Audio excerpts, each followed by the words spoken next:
Here, and today I want to do a little demonstration to illustrate to you just how important having a strong personal brand is to your business, and most importantly, or perhaps more importantly, how authority can allow you to do some things in your market and as it relates to your products that you probably didn't think was possible.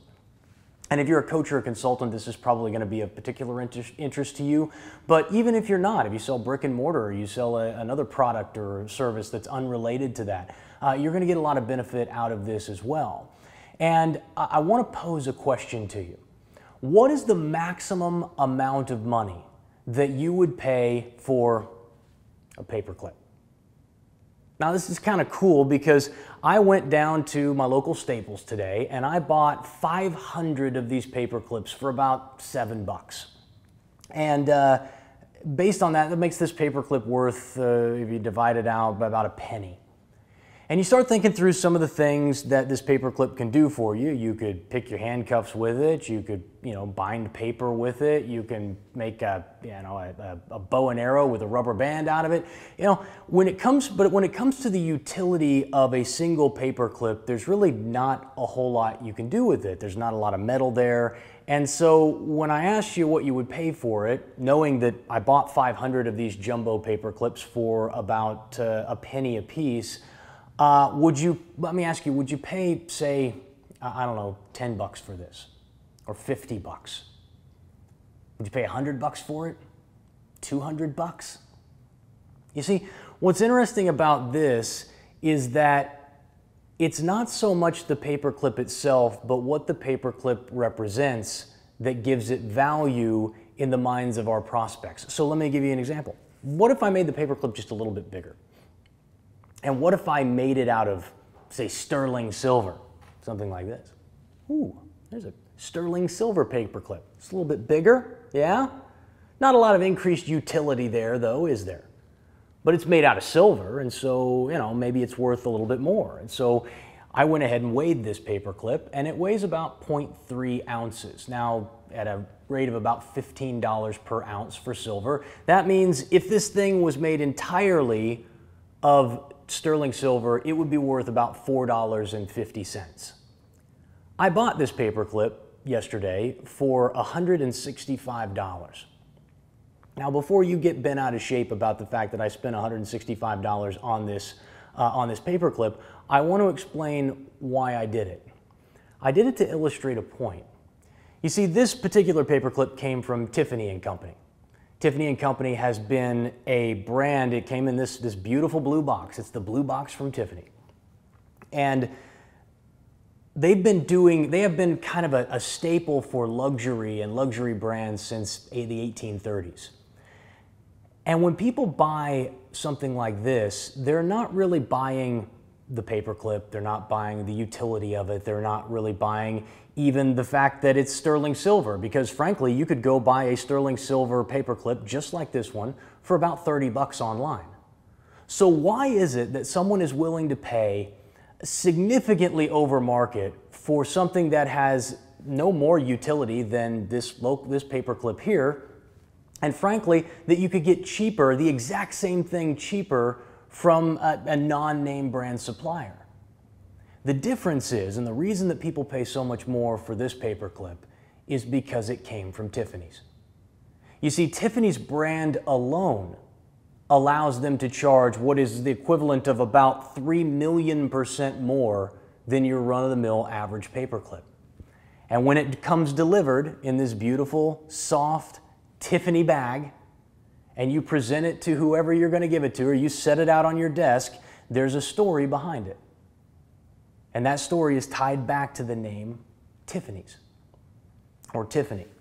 Now, you might be saying to yourself at this point, oh yeah, Jason, but people are stupid and they don't value the price of things very well, and so you say something silver and all of a sudden people misinterpret what the value of it is, and that's why they're able to sell it, is because there's a bunch of jokers out there.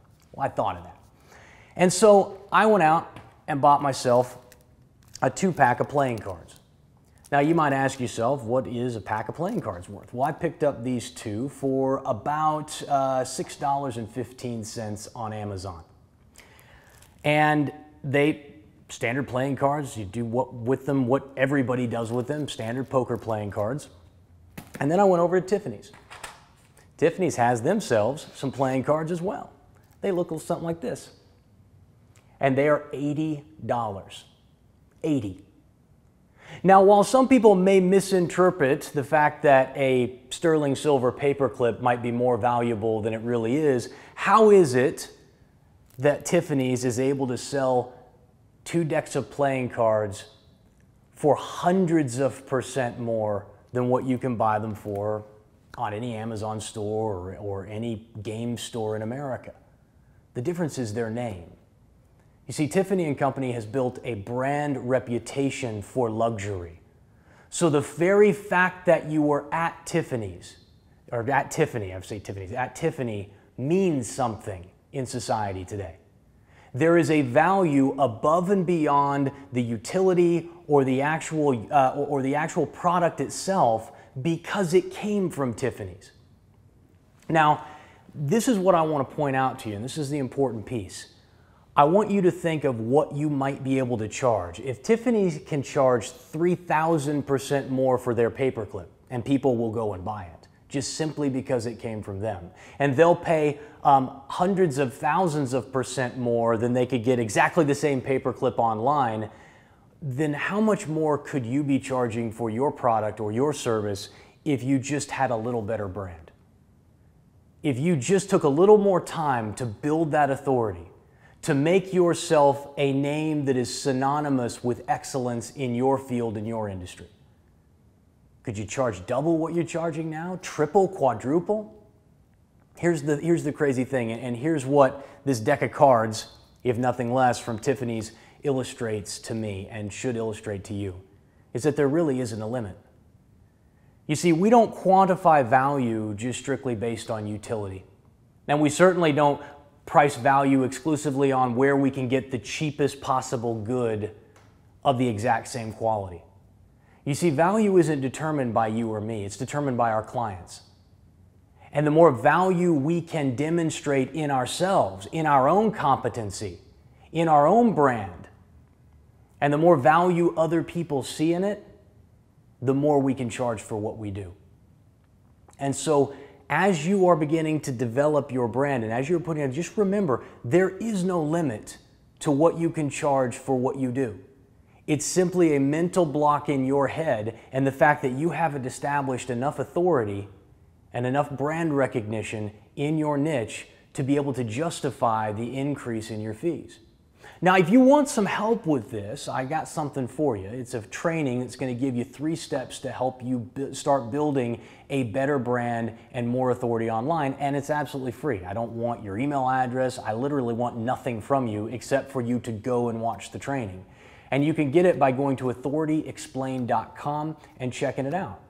So if you like this video, number 1, go watch that training because that's going to help you implement what we talked about here today, help you start building that brand and that authority. And then number 2, share this video with somebody because it really is incredible what you can do. The most important thing that you can do, the most valuable use of your time in 2019 with all of the other things that you could be invested in, like building funnels and SEO and writing sales copy. The number 1 thing that you should be spending your time doing that will give you the greatest return on your investment is building brand and building authority.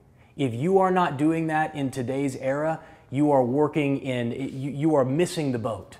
Because this is the most important thing that you can do for your business and ultimately for your own personal brand is to develop a strong sense of authority in your industry and making yourself not just a leader but an icon, a person of fascination in your industry. So go check out that training and make sure that you I don't know if link, follow, subscribe to this thing. So I'm going to be putting out more training like this all the time. But I hope you liked it. Questions, comments below, and I'll talk to you guys soon.